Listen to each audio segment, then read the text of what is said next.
Nah, maka dari itu gigi susu itu karena hanya ada masa kerjanya hanya beberapa tahun, dia lebih getas, lebih gampang terjadi lubang.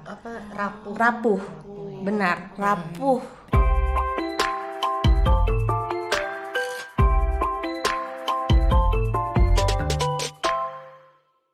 Halo semuanya, apa kabar? Semoga dalam keadaan sehat. Selamat datang di podcast Sahabat Curhat Bunda Pintar Huki dengan tema menjaga pertumbuhan gigi dan rahang pada anak, persembahan dari Baby Huki. Bersama saya Ray Cendana, senang sekali bisa menyapa Bunda Pintar Huki, dan kali ini kita akan sama-sama belajar lebih dalam lagi tentang si kecil, tentang gigi dan juga gimana sih cara merawat gigi si kecil. Nah, sebelumnya kita mau klaim dulu karena sebelum podcast ini dimulai kita sudah melakukan swab dan sudah dinyatakan negatif. Jadi nggak apa-apa ya, dicopot aja gitu ya. Kita copot maskernya.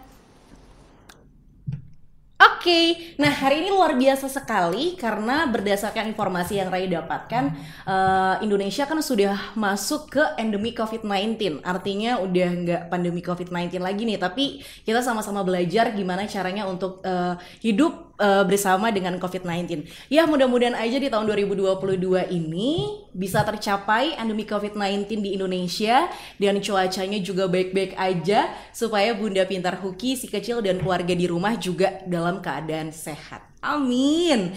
Oke, Bunda Pintar Huki, di podcast Sahabat Curhat Bunda Pintar Huki kali ini mau ngebahas tentang gigi. Nah, kalau ngomongin tentang gigi itu kan penyakit gigi nggak cuma dirasain sama orang-orang dewasa aja ya, tapi si kecil itu juga bisa mengalami sakit gigi. Nah, makanya penting banget nih untuk kita tahu gimana caranya untuk merawat gigi dan juga gusi dari si kecil sendiri. Untuk kesempatan kali ini, Baby Huki emang sengaja mengundang dokter gigi cantik yang siap-siap akan kasih kita informasi lebih banyak, lebih detail lagi gimana caranya untuk merawat gigi si kecil. Untuk itu, langsung aja kita sapa, ini dia Dokter Gigi Alia, SPKGA. Halo Dokter Alia, apa kabar? Baik, alhamdulillah. Mbak Rai, apa kabar? Baik, alhamdulillah, mantep ya. Ini aku udah gak sabar mau tanya-tanya seputar perawatan gigi ya. Kita bakal tanya-tanya ini lebih dalam, dan nanti juga ada titipan pertanyaan dari Bunda Pintar Huki yang udah mampir ke Instagramnya Bunda. Udah mampir ke Instagramnya Baby Huki. Ya. Ini saking semangatnya aku soalnya gak sabar. Nah, di samping Dokter Alia, ada Ibu Risa Trisanti selaku Marketing Manager PT Ika Parmindo Putra Mas Baby Huki. Halo Mbak Risa, apa kabarnya? Baik, alhamdulillah. Halo dok, Halo, selamat Mbak pagi. Risa. Akhirnya ketemu ya. Iya, akhirnya kita ketemu offline. Biasanya kita di layar aja. Biasanya online ya. Online. Oke, tapi seneng ini ya kita bertiga bisa kumpul. Mudah-mudahan ditonton sama jutaan, ribuan lah bahkan ya, sama Bunda Pintar Huki yang nonton podcast kali ini. Kita langsung aja, untuk tumbuh gigi ini kan emang adalah periode yang dilalui sama si kecil sebelum tumbuh gigi permanen gitu ya dok ya? Iya, benar. Nah, bayi ini pasti punya gigi susu untuk bisa ngolah makanan-makanan padat gitu kan? Iya. Jadi ingat nih, waktu dulu ada sebutan fairy tooth atau peri gigi iya. gitu ya. Jadi kalau ada gigi copot ya udah masukin ditaruhnya di bawah bantal supaya ditukar sama uang. Iya. Padahal kan yang ngeluarin uang itu orang tuanya, bukan peri gitu kan. Terus ada juga yang bilang kalau copot gigi atas berarti harus dibuangnya ke bawah.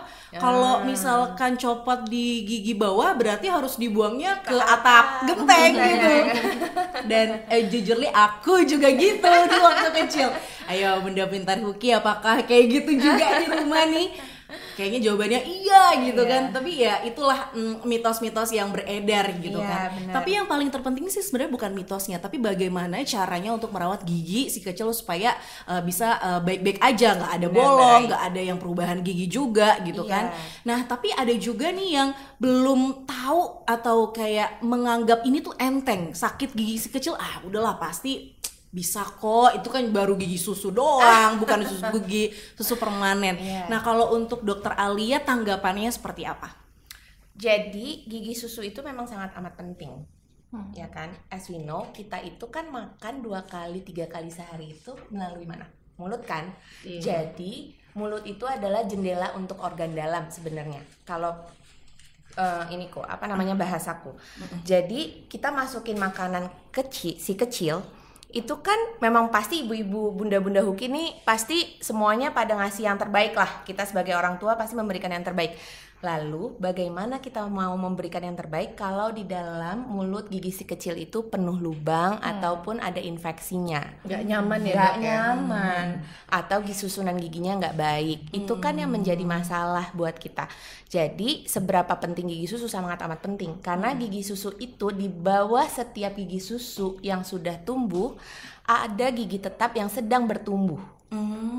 Jadi dia kalau misalnya si gigi susunya rusak, sepertinya nanti gigi tetapnya kualitasnya tidak akan baik. Kenapa kita mempertahankan? Kenapa kita selalu dokter gigi anak tuh selalu bilangnya gigi susunya dipertahankan ya selama mungkin dan jangan ada lubang, jangan ada infeksi, jangan ada bengkak gitu. Kenapa? Karena di bawah gigi susu itu terdapat gigi permanen yang kita pakai seumur hidup. Kita kan pakai gigi kan sampai usia 70-80 tahun dong maunya kan. Jadi kalau mau dirawat ya rawatlah dari dini, sedari belum tumbuh giginya. Oke. Jadi memang dirawatnya itu ya udah dari bayi. Dari bayi karena menurutku ya kita kan makan cuma dari satu mulut kan gitu. Kita cuma punya satu aset nih gitu mulut kita kan. Bayangin kalau di dalam mulut kita tuh ada yang nggak enak. Bagaimana kita mendapatkan nutrisi yang baik? Contoh kecil, kalau dari bayi lahir, si kecil lahir nih, bayi kita kan kasihnya ASI dong, yang produk yang paling baik gitu. Kalau tidak bisa, kita memberikan produk lain yang terbaik, yaitu susu, ya kan? Tetap di dalam susu formula itu sudah keren banget sekarang. Menurutku beda banget dari zaman aku melahirkan pun udah beda banget sama sekarang. 12 tahun berlalu begitu saja, tetapi ternyata sangat amat menarik untuk kita follow up gitu ternyata. Dari update-nya tuh sangat luar biasa kan. Bagus banget ya. Jadi menurutku sekarang yang kita sudah berikan nutrisi yang terbaik buat anak, tetapi di dalamnya kita masukin ke mulutnya nggak baik gitu ya percuma gitu menurutku. Jadi yang harus kita pertahankan adalah aset kita ya di dalam mulut ini. Nah kalau kita masukin makanan itu kan masuknya ke kerongkongan, lambung, usus besar, usus kecil ya kan. Nah lalu menjadi nutrisi buat tubuh. Bagaimana kita mendapatkan nutrisi yang baik yang sudah kita berikan ke anak itu supaya 100% didapatkan oleh anak. Satu-satunya cara adalah menjaga rahang gigi anak. Oke. Nah, ini kan ada beredar kabar kalau si kecil langsung nyusuin dari puting dari ibunya tuh nggak ada masalah rahang sama gigi gitu. Tapi kalau misalkan nyusuinnya pakai media pemberi ASI tuh nanti ada masalah gigi sama rahang loh. Nah, ada kan yang kayak gitu, bahkan banyak sih. Banyak kan ya Mbak Risa ya. Nah, kalau menurut dokter gimana? Ya gini, yang terbaik itu memang ASI, ya kan? Kita as we know gitu. Tetapi ada beberapa ada beberapa faktor yang menyebabkan kita tidak bisa mengasihi. Pasti sebagai manusia kita pasti ada faktor-faktor yang tidak mengasihi. Aku pun juga tidak mengasihi. Dari umur 1 bulan loh nggak keluar asinya. Jadi pengalaman pribadi aku menyusui itu pada dasarnya adalah proses pergerakan tulang rahang dan lidah dan pembentukan si tulang rahang itu sendiri. Jadi pada saat bayi lahir dia langsung mengasihi kan, kita langsung disuruh mendekap si anak. Nah, mendekap si anak itu untuk skin to skin, untuk mendapatkan susu pertama yang keluar gitu, kolostrum dan sebagainya. Tetapi itu memang penting. Tetapi setelah itu skin to skin kalau menurut aku medianya bisa juga pakai botol. Kenapa enggak? Toh kita juga mengasihi, posisinya sama. Nah, dari teknik menyusui dengan botol pun sebenarnya saat ini kan sudah banyak sekali media untuk menggerakkan si tulang, menggerakkan tulang rahang. Lidah dan tulang rahang.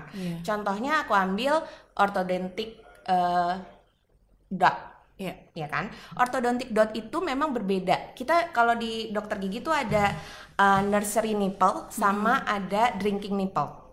Nursery nipple itu biasanya untuk menyusui. Kalau drinking ya untuk minum.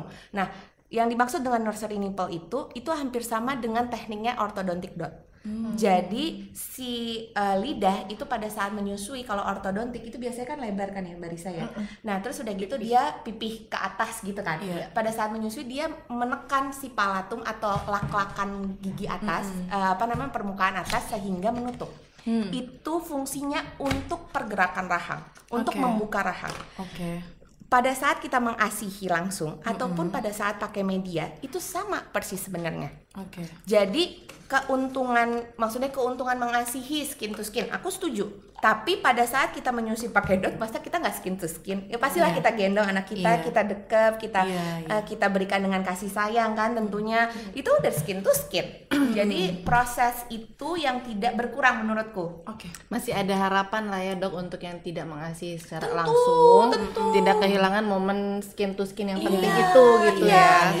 Kalau menurut aku pokoknya kita itu sebagai seorang bunda nih, kita itu jangan sedih pokoknya.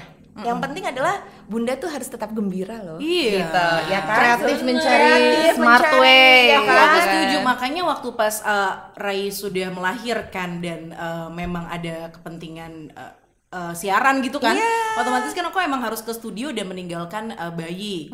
Nah pada saat itu tuh gini Mbak Risa, ini nyambung ke dot ortodontik ya. Jadi waktu itu tuh emang aku sempat kayak bingung apa ya, pakai apa yang pas gitu ya. Terus ketemu nih sama produk dari Baby Hooky yang dot ortodontik. Aku rasa ini tuh kayak sebuah jawaban sih ya. Jawaban kegalauan ibu-ibu yang balik cuti melahirkan gitu ya. Bener. Nah ini boleh nggak sih Mbak Risa dikasih tahu ke Bunda Pintar Hooky kok bisa sih asal muasalnya tercipta dot ortodontik gitu? Iya kan? Iya, jadi pertama tuh Baby Hooky kan udah lama ada di Indonesia, udah 30 tahun lebih. Mungkin kita waktu kecil juga pakai mungkinnya kalau ibu kita udah tahu gitu. Nah terus kita tuh sebagai sahabat Bunda Pintar role-nya harus memahamin masalah-masalah real apa aja sih di bunda-bunda Indonesia ini gitu, nggak cuman bunda secara general gitu kan, bunda bule sama bunda Indonesia masalahnya beda dong. Nah sekarang tuh kita kan banyak mitos gitu ya, kata mertua, kata ibu, jangan ini nanti ini, jangan itu nanti itu, ntar pusing sendiri gitu kan si ibu-ibu baru ini. Nah sekarang yang kita amati yang masalah real ini adalah sebetulnya bunda Indonesia itu udah paham tentang baiknya ASI. Kemauan untuk mengasihi sudah cukup awareness-nya tinggi, tapi yang nggak bisa mereka hindari itu kalau memang ada sekelompok bunda yang memang nggak bisa kasih karena faktor penyakit atau memang kesehatan anaknya, kesehatan bundanya, atau kerja seperti Rai gitu kan. Nah itu kita memikirkan gimana nih dengan kemauan mereka tetap memberi ASI perahnya tanpa mereka digandolin nanti pakai dot giginya rusak loh, giginya maju loh kayak gitu, atau yakin kesedek loh kayak gitu lah, pokoknya mitos-mitos yang jadinya toksik, akhirnya aduh nggak usah deh nanti aja kayak gitu loh, akhirnya malah ASInya nggak dikasihin dan memilih cara lain gitu. Nah kita melihat juga mitos-mitos itu terjadi pada dot yang bulat, kayak misalnya gampang tersedak, otot mulut anak tidak dilatih untuk berkontraksi karena begitu dotnya dimiringin itu air udah keluar aja kan, jadi bayi juga nggak terbiasa untuk berusaha mendapatkan susu. Nah itu kita memikirkan caranya gimana ya supaya mekanisme menyusu di mana puting ibu itu harus dihisap, harus ada sucking, swallowing itu tetap terjadi. Makanya kita mencoba bentuk yang pipih seperti ini, pipih. Dan posisinya tuh lubangnya kita taruh bukan di ujung tapi di tengah permukaan ini. Nah itulah asal muasal kenapa terciptalah si dot ortodontik yang bentuknya kok beda ya sama dot-dot yang ada sebelumnya, karena memang untuk overcome solusi masalah-masalah yang bingung puting, tersedak kayak gitu. Intinya sih dengan pipih ini ototnya bayi itu terlatih, jadi mereka juga pertumbuhan rahang dan posisi giginya tuh nggak berubah. Itu sih yang penting. Nah ini balik lagi nih ke Dokter Alia, bicara tentang gigi susu ya. Ini biasanya kalau untuk si kecil itu antara rahang bawah sama rahang atas kan pertumbuhan gigi susunya kan beda nggak sih dok? Atau sama gimana? Waktu tumbuhnya. Iya, waktu tumbuhnya beda sih. Jadi yang pertama kali tumbuh itu gigi bawah. 2 gigi bawah depan. Iya kan? iya. Pada saat umur 6 bulan sampai 12 bulan kita tunggu. 6 bulan sudah keluar, oke. 12 bulan sudah keluar, oke. Jadi kalau untuk waktu keluarnya kapan pastinya, kita tunggu aja 6 sampai 12 bulan. Kalau 12 bulan belum keluar giginya sama sekali, itu baru yang kita concern atau kita tanya lah gitu sama dokter, boleh gitu. Tapi no worries, kadang-kadang delayed eruption, kita bilangnya erupsi yang terlambat. Maksudnya gigi tumbuh yang terlambat itu nggak apa-apa karena mungkin kurangnya stimulasi. Ingat, selain kita pakai stimulasi yang kita berikan, kadang-kadang kita itu suka lupa bahwa anak-anak itu di atas 6 bulan kan sudah makan juga. Nah, kalau kita sudah memakai dengan stimulasi misalnya dot ortodontik tadi udah oke, tetapi makanannya juga masih soft food, kadang-kadang bunda-bunda nih suka lupa. Anak-anak itu 6 bulan ke atas itu sebenarnya udah mulai kasar. Permukaannya kasar, jadi sudah mulai mereka bisa untuk permukaan kasar. Nah, jadi erupsi yang tertunda itu sebenarnya nggak apa-apa. Nah, antara gigi atas sama gigi bawah itu biasanya waktu tumbuhnya sedikit berbeda 4 sampai 6 bulan. Lumayan ya. Lumayan. Hitungan bulan. Panjang ya. Iya. Ya. Kalau ada yang lebih cepat misalnya, oh ini tumbuh yang bawah udah keluar, kok yang atasnya udah cepat gitu. Mungkin kurang dari 4 bulan. Kadang-kadang kita suka lupa aja, kita suka nggak inget aja putih-putihnya itu mulai munculnya itu kapan. Jadi kita ngeh itu biasanya giginya udah tumbuh aja, gitu. Jadi umur misalnya katakanlah 8 bulan, di umur 9 bulan gigi atasnya udah tumbuh tuh sering banget. Dok, enggak 4 bulan, 1 bulan gitu. Iya, tetapi sebenarnya dia dari waktu 5,5 bulan tuh atau 6 bulan tuh udah muncul putih-putihnya, itu di saat itu kita hitung 4 bulannya. Tetapi ya lagi-lagi kalau misalnya kita udah terbiasa untuk meraba si rongga mulut anak, kita pasti akan gitu. Kita pasti akan tertegun dengan ini banyak yang glunduk gitu ya kan. Iya kan, keras-keras gitu. Nah, tetapi kalau kita tidak terbiasa maka pasti kaget sendiri, itu tiba-tiba tumbuhnya tuk gitu. Tapi itu sebenarnya hal yang wajar sih gitu. Jadi yang perlu diperhatikan adalah gini, waktu tumbuh gigi susu bawah itu lebih awal biasanya daripada gigi susu atas depan. Lalu diikuti 2 bawah yang lateral, yang sebelahnya, yang tengah, itu sebelah posisinya, sebelah kiri dan kanannya gitu. Nah, atasnya juga sama. Jadi 4 gigi bawah sama 4 gigi atas itu pasti keluar sudah mulai 1,5 tahun. Jadi 8 gigi tuh lumayan. 8 gigi lumayan ya. Jadi memang itu artinya memang harus dinaikin tekstur makanannya ya, Dok, untuk merangsangnya ya. Iya. Jadi tekstur makanan. Nah, kita itu kan memang anak-anak itu usia tumbuhnya itu stopnya di usia 3 tahun. Mbak Rai. Jadi full erupsi semua tumbuh selesainya di 3 tahun, 3 tahun. Gitu. Oke deh. Nah, ini kan balik lagi gini ke Mbak Risa. Kalau tadi kan mungkin Bunda Pintar Hoki belum ngeh banget seputar dot ortodontik itu ternyata bisa support bentuk rahang dan juga gigi anak. Bisa lebih jelasin detailnya lagi nggak nih, Mbak Risa? Iya. Oke, jadi ide awal kita untuk membuat solusi buat Bunda Pintar Indonesia itu supaya lebih convincing gitu ya, biar bunda-bunda tuh tenang pakainya. Kita kan sudah sertifikasi halal dulu nih semuanya. Artinya dari bahan, proses produksi, dari pabrik supplier sampai jadi barang jadi itu udah pasti satu proses pun nggak ada yang nggak diawasin. Makanya lulus dapat sertifikasi halal.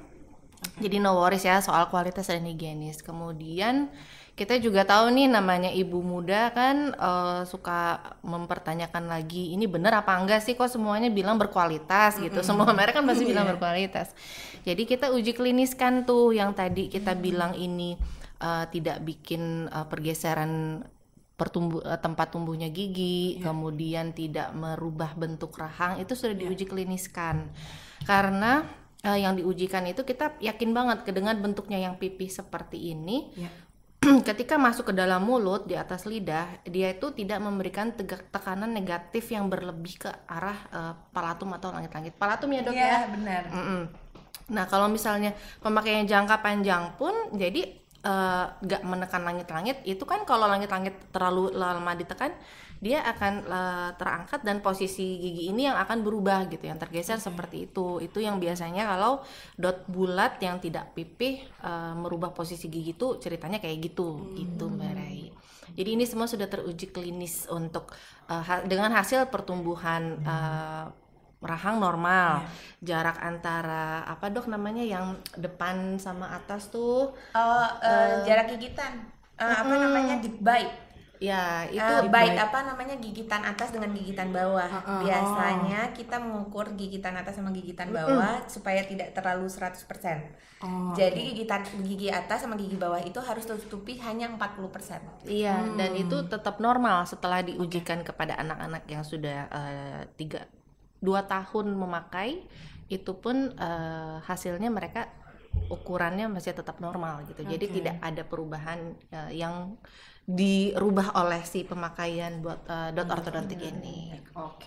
Luar biasa banget sih. Ini adalah jawaban sekali lagi ya untuk Bunda Pintar Huki yang memang ada masalah kesehatan mungkin, atau sama seperti Rai yang harus bekerja di luar rumah, nitipin babynya sama mertua mungkin ya. Sebenarnya kan media pemberi ASI banyak ya. Maksudnya bener. ada selain botol dan dot gitu untuk yang takut sama mitos itu. Kayak kita bisa kasih bayi sendok atau dengan cup feeder. Cuman ya sekali lagi kayaknya kalau untuk pakai sendok harus dengan orang yang terpercaya ya. Benar. Gitu. Kalau misalnya kita hanya dengan neni atau bukan keluarga kan mau nggak mau harus dilatih dulu gitu, membiasakan diri gitu ya. Karena rentan Itu kejadian kok. Kesedak juga dong. Pakai sendok juga Mbak Risa. Oh gitu ya. Itu sama anakku yang baru lahir itu kan aku emang gimana ya, lahiran tuh nggak pakai jeda langsung, ya paling cuma berapa bulan sih, nggak nyampe 3 bulan kan, biasanya 3 bulan dulu kan, ini kayak 1 bulan udah langsung siaran gitu. Pada saat itu pakai sendok aja lah, dicobain pakai sendok kok cuma neneknya doang yang bisa, mbaknya nggak bisa, deg-degan dong aku, aduh bingung nih pakai apa nih. Ya udahlah, akhirnya ketemu sama Baby Huki .ortodontik ini. Tapi sebelum ketemu sama produk Baby Huki, aku emang search dulu nih apa ya .ortodontik yang bagus. Terus banyak nih yang klaim iya nih ortodontik kok dotnya. Jadi banyak yang niru memang ya. Aduh. Tapi belum uji klinis kan. Tapi yang jadi concern aku pada saat aku cari dan pada saat itu kan pas lagi, untungnya pada saat aku beli itu aku nggak online, aku langsung terjun ke offline-nya, cobain bahannya. Mohon maaf keras nih, ya kan? Ini karena silikonnya juga beda-beda. Silikon tuh ada tipe-tipenya juga. Ada silikon reguler, medium, ekstra silikon. Nah, ini tuh ekstra silikon. Jadi emang harus gimana ya, detail untuk memilih produk untuk si kecil gitu. Betul, ya, supaya nggak salah dan supaya gigi dan juga rahangnya tumbuh dengan baik. Nah, balik lagi nih ke Dokter Alia. Bener nggak sih dok, untuk ngerawat gigi susu itu emang penting? Udah gitu dari usia berapa sih harus ngerawat? Terus caranya gimana? Tadi kan aku sempat ngomong kalau mulai dari bayi itu lahir, itu memang sudah ada proses makan kan, ya kan. Jadi kalau ditanya mulai kapan kita membersihkan gigi, nah kan gigi kan belum ada kan. Nah jadi yang dibersihkan itu gusinya dulu Mbak Rai. Jadi pada saat kita sudah mengasihi, pada saat kita sudah memberikan ASI nih gitu, ataupun medianya botol, apapun bentuknya, menurutku setiap habis makan, apapun bentuknya, mau liquid makanannya atau keras makanannya, harus dibersihkan. Biasanya kita kalau habis makan minum nggak? Kalau dewasa minum, ya kan?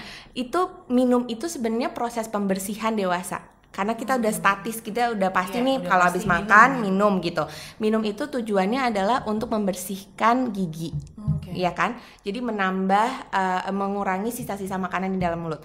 Nah, sama kayak bayi kita. Nah, jadi semenjak kita 0 bulan, kita sudah menyiapkan kasa atau kapas. Aku sarannya biasanya ke bunda-bunda pintar nih pakai air hangat, Mbak Rai. Jadi kita celupin kasa atau kapasnya di air hangat, lalu kita bersihkan gusinya. Nah, itu fungsinya untuk tidak terjadi demam pada saat tumbuh gigi. Tidak ada yang namanya mitos tuh itu false mitos bahwa tumbuh gigi anak kalau mau pintar mesti demam dulu ya, nggak ada. Oh, jadi memang itu sebenarnya bisa dicegah dengan cara merawat merawat gusinya. Kalau lidah gimana, Dok? Nah, itu lidah juga harus dirawat. Nah, triknya aku kasih tahu. Triknya kalau pakai kasa atau kapas, aku pun juga mengalami. Kalau bunda-bunda pintar yang tangannya gede kayak aku nih ya, ya kan, susah gitu masukin bersihin lidahnya, kesodok mulu ke atas. Apalagi kan baby kan, yang infant kan.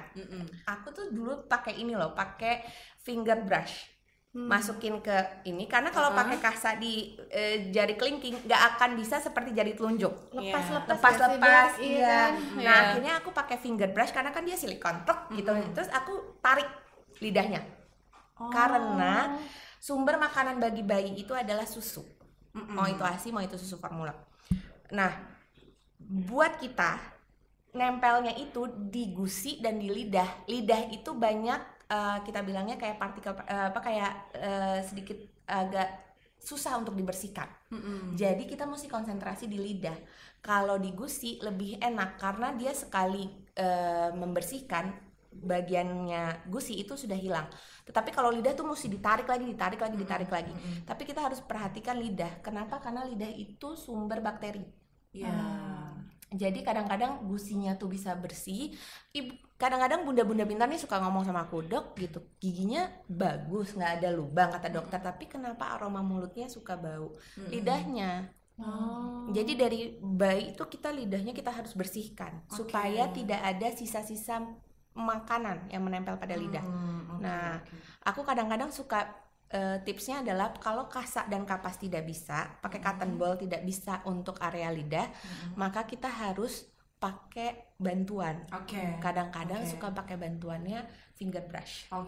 Nah, nih Mbak Risa, Baby Huki tuh punya sikat khusus nggak sih untuk? Aku cari kotak Doraemon dulu. Aduh, Huki apa sih yang nggak punya? Punya semuanya. Nah, pas lagi podcast ini bukan di kantin. Ada dong nih kayak ini gini adalah infant toothbrushnya. Ini kan yang dokter maksud. Iya. Itu yang aku maksud. Iya, ini emang aku juga. Ini aku tuh telat emang kerja di Huki ini. Dari dulu ya. Iya, dulu anakku pakai cup feeder ya. Cup feeder itu juga sama, harus aku atau mama yang ngasihin gitu. Sekarang kan sangat kebantu. Sekarang ada silikon infant toothbrush juga. Jadi memang ini buat, ada yang buat lidah, ini untuk merangsang gusinya nih Dok, ya kan, buat bantu buat gigi tumbuh. Kan suka gigit kan kalau bayi kan, itu gatel mereka untuk kayak mau keluar giginya. Itu nice thing loh. Iya, makanya ini ada dua sisi, ada yang sikatnya, ada yang tekstur untuk stimulus. Yang buat lidah yang bagian mana? Ini sih untuk bagian gusi dan lidah. Oh, bisa dua-duanya. Iya, soalnya lembut kok. Soalnya aku enggak. Iya, ini kalau di aku soalnya kadang-kadang nih kan nggak muat kan, ya kan. Jadi kalau untuk yang tangannya besar, tipsnya adalah di kelingking. Jadi pada saat kita ini kan lidah nih, posisi lidah. Kalau kita masukin tangan kita yang segede gini ke mulut bayi, mereka akan gitu kan, mereka tersedak. Akhirnya aku pakai ini untuk lidah karena lidah itu langsung kita tarik seret. Tapi ini juga berfungsi kalau sudah ada giginya. Giginya kalau masih 1, 2, 8 yang aku bilang sampai 1,5 tahun, ini sangat menyenangkan loh untuk dibersihin gusinya. Jadi kita nggak sekali waktu gitu untuk bersihin gigi sama gusi-gusi yang belakang, bagian area belakang. Ini menyenangkan. Jadi sebelum dipakai harus dimasukin ke air panas dulu gitu ya Marisa? Iya, biasanya sih kita sterilisasi ya. Sterilin juga bisa. Sterilin. Oh gitu. Makanya luar biasa nih. Oke, jadi ini ya Bunda Pintar Huki bisa langsung dicoba nih. Apa namanya Marisa? Baby Huki infant toothbrush. Baby Huki infant toothbrush tuh. Aku Iya. Lewat. Geng kelingking apa geng telunjuk? Iya, benar-benar. Oke, nah ini balik lagi ke Dokter Alia nih.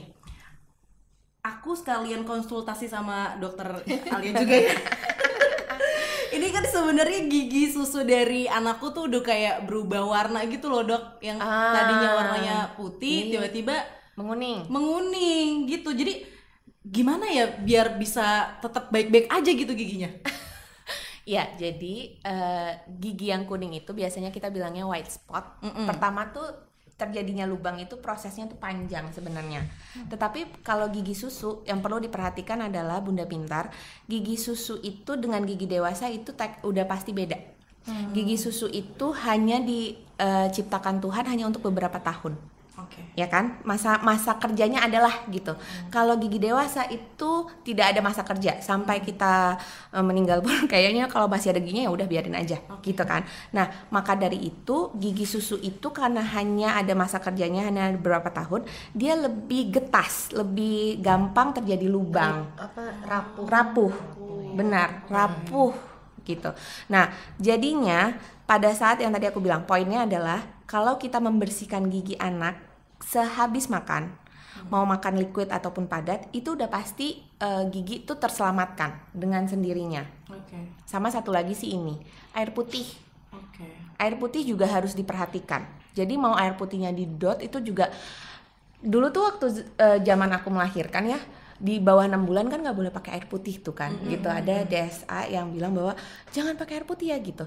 Tapi bertentangan dengan apa yang aku baca sendiri dan alami sendiri. Maksudnya kita kadang-kadang suka aku sendiri suka netesin air putih gitu. Kenapa? Karena air ludah itu kan dapatnya walaupun dari kita makanannya liquid, tetap saja butuh air putih gitu. Jadi aku juga bilang makanya kalau minumin air putih setelah 6 bulan ya nggak apa-apa. Tetapi kalau di bawah 6 bulan itu biasanya aku tetap kasih kok gitu. Jadi aku kasih yang tadi pakai kasa atau kapas, aku tetes-tetes di area gusi dan lidahnya supaya apa? Air ludah itu terbentuk karena air putih sebenarnya. Nah, air ludah itu berfungsi untuk membersihkan gigi supaya gigi tidak berlubang. Nah, jadi prosesnya adalah biasanya karena kita menyusui, karena anak-anak bayi itu kan dari kecil kan dia menyusui. Nah, itu biasanya susunya itu nempel di gusi atas. Kenapa nggak gusi bawah? Karena gusi bawah itu selalu diliputi oleh air ludah, gravitasi. Karena air gigi bawah tuh kan selalu nunduk kan, jadi selalu deras pembersihannya. Tetapi kalau gigi atas, kalau kita nih gigi atas kita mesti pakai lidah dulu, kering. Nah, sama pada anak-anak. Nah, yang perlu kita lakukan adalah menjamin 4 gigi atasnya itu selalu basah dengan air putih. Jadi selalu dibersihkan tuh. Sebenarnya jadi plak-plak kalau kita habis makan itu pasti ada plak.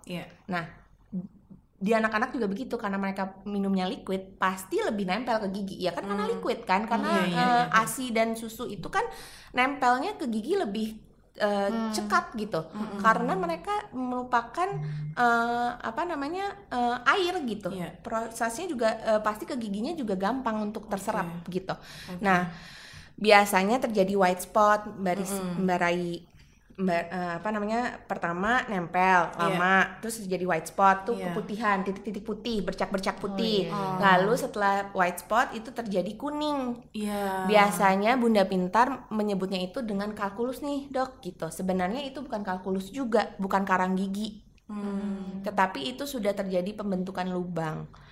Kalau sudah menguning, apa yang dilakukan? Secepatnya bawa ke dokter gigi sih sebenarnya, karena bisa langsung dibersihkan. Lalu aku sudah determine gitu, udah menentukan nih mau ditambal. Tapi kalau kekecilan, ada pasienku tuh umur 8 bulan aja itu baru tumbuh gigi itu udah kuning gitu. Lalu aku bilang sama mamahnya, oh ya udah oke, berarti bakterinya cukup hebat nih untuk dia ganas gitu. Ada beberapa tipe memang yang kita tidak bisa, faktor lingkungan atau faktor dia ASI itu sebenarnya kan apa yang kita makan terserap sama tubuh kan. Jadi itu proses-proses itu yang kita tidak bisa identifikasi satu ibu dengan ibu yang lain tuh pasti ada bedanya. Gitu. Jadi aku bilang sih kalau udah menguning giginya ya bawa aja ke dokter gigi anak. Tapi kalau belum, yang harus dilakukan adalah intinya adalah gini. Setiap habis makan atau setiap habis menyusui itu harus dibersihkan. Gitu.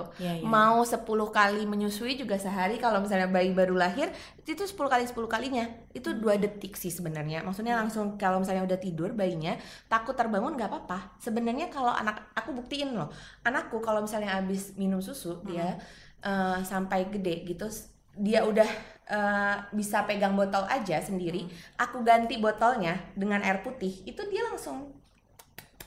Kalau dibiasakan dari kecil. Kalau dibiasakan dari kecil. Ya. Jadi kalau yang namanya takut terbangun, karena kita anak-anak itu kan terbiasa. Jadi ibunya melakukan apa nih gitu. Jadi kalau dibiasakan dari bayi bahwa dia akan ada tlep atau dibersihkan, ada proses pembersihannya, dia nggak akan refleks ya dia juga. Oke, semangat. Aku akan rajin-rajin ngebersihin gigi anak biar nggak bolong ya. Biar nggak bolong. Masih kuning nih dong. Iya. Oke, nah ini kan tadi kita udah sama-sama ngobrol, udah banyak nih yang kita bahas juga. Nah, Bunda Pintar Huki juga udah banyak yang ngasih pertanyaan di Instagram @babyhukiofficial. Ini langsung aja ya dijawab ya, dokter. Boleh. Pertanyaannya di sini sih dipilihnya 2 untuk dokter dan 2 untuk Mbak Risa, biar adil dua-dua. Ini yang pertama untuk dokter Alia dulu. Dari @prameswari37. Katanya, "Dok, anak saya umurnya 4 tahun. Kalau dilihat giginya tuh agak maju ke depan posisinya. Sebaiknya mulai kapan sih dilakukan perapihan gigi?" gitu. Perapihan gigi. Perapihan gigi. Semenjak usia gigi tetapnya tumbuh. Usia gigi tetap tumbuh itu gigi seri ya. Gigi tetap tumbuh tuh usianya tuh mulai dari 5 tahun sampai 7 tahun. Oke. Nah, itu diperhatikan aja. Mulai di perapihannya kapan? Kalau mulai perapihannya sih masih nanti umur usia 8 tahunan. Aku mulai 7 tahun 8 tahun. Tetapi dari usia 5 tahun misalnya udah giginya berganti, itu kita ikutin ritmenya. Biasanya kan kalau ke dokter gigi anak kan 3 kali setahun barai. Jadi setiap kali aku ke dokter gigi pasti aku catat tuh giginya gini-gini, pasti dokternya tuh note gitu. Jadi kalau misalnya ada yang namanya bergeser dari tempatnya atau lebih maju atau lebih mundur atau tadi deep bite, gigitannya tuh terlalu dalam gitu. Nah, itu atau cakil, cameh gitu kalau orang Sunda bilangnya, gigi bawah tuh lebih maju daripada gigi atas. Itu kita harus hentikan memang secepat mungkin. Jadi dari mulai umur 5 tahun sampai 7 tahun itu sudah diperhatikan untuk Bunda Pintar. Gitu. Jadi 5 sampai dengan 7 tahun ya? Yes. Gitu. Terus nunggu giginya tumbuh semua dulu nggak, Dok? Enggak. Oh, enggak. Udah berbeda kan zamannya. Ini sangat menarik loh untuk dibahas. Kapan-kapan ya kita bahas yang ortodontik ini ya. Satu sesi lagi. Karena bisa. Kita generasi kita nih masih pakai kawat gigi yang sampai usia mulainya tuh usia 14 lah, 13 SMP kan. SMP pakai kawat gigi sampai SMA bisa 3 tahun, 4 tahun gitu. Kalau sekarang udah aku patahkan, nggak bisa Bunda. Mohon maaf. Umur 8 tahun kita udah intervensi. Jadi mencegah itu lebih baik daripada mengobati. Mengobati betul, aku setuju. Ya kan, mencegah. Tadi mencegah untuk gigi kuning. Dilakukan apa? Oh, kita bersihin gitu. Kita mencegah giginya maju. Oke, pakai dot ortodontik gitu. Itu semuanya tuh mencegah itu lebih baik daripada mengobati. Kenapa? Karena kalau udah mengobati giginya udah berantakan dan giginya udah tumbuh semua, berarti kita maksudnya ke proses mengobati. Iya. Itu yang aku nggak setuju. Kenapa? Karena kalau dia mix gigi susu dan gigi tetap, itu masih bisa aku rancang. Gitu. Seru deh bisa, pokoknya. Ya? Jadi umurnya puas banget rancang gitu. Iya, makanya aku juga bilang, anakku kan udah yang by the book banget ya. Maksudnya udah standar banget nih. Aku dari bayi nih, udah dikasih. Gitu kan. Terus udah gitu mulai ada white spot. Aku akuin, ini jadi cerita juga sedikit. Anakku itu ya tetap saja ada yang namanya keturunan. Jadi misalnya mungkin ada dari keluarga bapak atau keluarga ibu yang giginya jelek, katakanlah ini suka berlubang cepat gitu. Itu tidak bisa dihindari di anak-anak. Jadi di gigi susunya anakku tuh banyak lubang. Udah proses ada pelubangan. Nah, itu aku cegah daripada mengobati. Lalu proses dia pergantian gigi usia 8 tahun, itu aku udah langsung intervensi. Ini nggak bisa nih soalnya ibunya mulutnya besar, bapaknya mulutnya kecil gitu. Nanti giginya besar atau kecilnya kan kita lihat tuh. Jadi berantakan. Jadi makannya udah diatur, semuanya udah dikontrol, tapi tetap aja giginya agak sedikit berantakan. Less sih, maksudnya lebih kurangan sih gitu dari yang berantakan yang aku harapkan, tetapi tetap saja berantakan. Jadi aku intervensi umur 9 tahun. 6 bulan pakai alat, habis itu selesai. Oh, cepet banget. Terus udah gitu langsung kan selesai sampai gede kan. Iya, nggak takes time gitu ya. Nggak takes time karena kan intinya gini, kalau pada anak itu cari pada saat mereka tumbuh perkembangan tulang. Kalau anak mau tinggi, kita kan berenang, olahraganya. Kalau anak giginya mau rapi, mau bagus, susunan giginya, itu ada teknik-teknik yang harus dilakukan. Oke. Gitu. Jadi mencegah lebih baik daripada mengobati, intinya. Betul. Gitu. Aku setuju. Ini langsung aja ke pertanyaan selanjutnya. Soalnya tadi tinggal 5 menit. Jadi 50 menit gitu ya. 5 menit doang nih, mungkin bisa dijawab singkat nih. Kitanya juga nanya mulu lagi ya. Iya. Nanya mulu. Dari @Dita Hermawan. Katanya pas banget nih untuk aku yang baru punya bayi. Untuk bayi bisa pakai dot ortodontik, bisa dimulai dari umur berapa gitu. Silakan Mbak Risa. Ya, oke. Sekali lagi diingatkan lagi, ini kan botol dan dot itu untuk membantu ya, untuk membantu yang memang nggak bisa untuk menyusui langsung. Kalau memang nggak bisa menyusui langsungnya dari sejak lahir, ya sejak lahir pun kita sudah sediakan ukuran 60 mili untuk botolnya. Dan kalau dotnya ada ukuran SML. Jadi itu bedanya di lubangnya ya, besar lubang, diameter lubangnya gitu. Jadi kalau memang diperlukan dari lahir, ya dari newborn lah dikasih ASI-nya memakai botol dan dot itu. Kalau memang nggak bisa menyusui. Oke, jadi ada ukurannya gitu ya? Ada ukurannya. Dari newborn juga bisa pakai dot ortodontik kalau misalkan ibunya tidak memang, bisa memberikan ASI. Memang gitu. sudah nggak bisa. Oke. Lanjut ke @gaya_fitria. Katanya tanya dong, ini buat Dokter Alia. Tanya dong, di umur berapa sih gigi susu tuh akan lepas? Karena anak pertama dan anak kedua tuh cukup beda nih. Si kakak kalau nggak salah pas umur 5 tahun. Tapi ini adiknya udah mau 7 tahun kok belum copot juga giginya. Apakah normal, Dok? Gitu. Normal. Oh, normal. 5 sampai 7 tahun kan. 7 tahun belum lepas, 7 ke 8 biasanya. Aku tunggu sampai 8 tahun lah. Maksudnya 7 ke 8 tahun kan pada saat usia 7 tahun mau ke 8 tahun tuh masih ada setahun tuh untuk pergantian. Aku biasanya menunggu dulu. Karena pada anak tuh lagi-lagi, biarpun adik kakak, si kakak nih nggak suka bolong, tapi si adik kenapa bolong? Bunda, itu terjadi. Ya. Jadi kalau misalnya apalagi kalau soal pergantian gigi susu, jadi kan berarti dia refleks makannya berbeda. Apakah yang si kakak tuh nggak picky eater, si adik picky eater, tadi kan 7 tahun gitu, artinya kurang mengunyah lah intinya. Jadi wajar banget, 5 sampai 7 tahun, sampai 8 tahun pun aku tunggu. Gitu. 11 tahun gimana dong?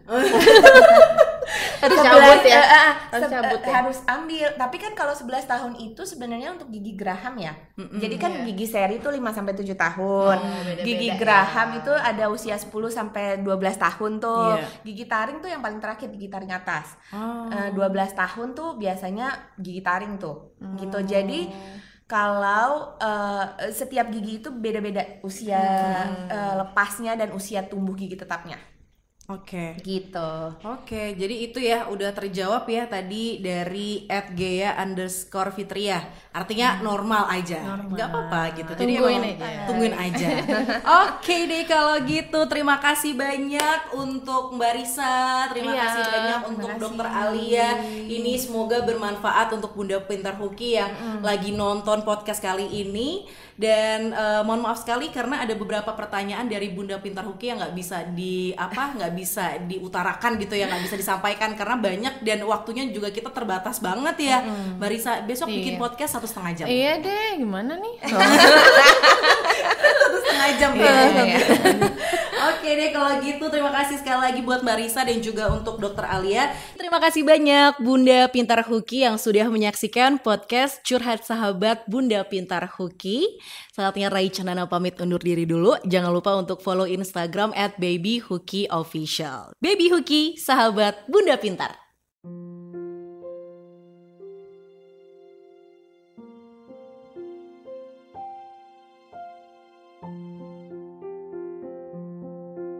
Maret 1994, hari yang takkan kulupakan. Ini foto peralatan makan pertama anakku. Dia susah makan ya, tapi nggak apa-apa, ada aku yang bisa merawatnya.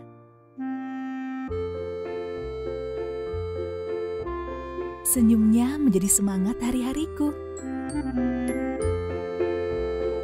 Kehangatanmu kan kujaga. Perlabuhanku sudah sampai. Selamat ulang tahun menantuku. Titip anak dan cucuku ya.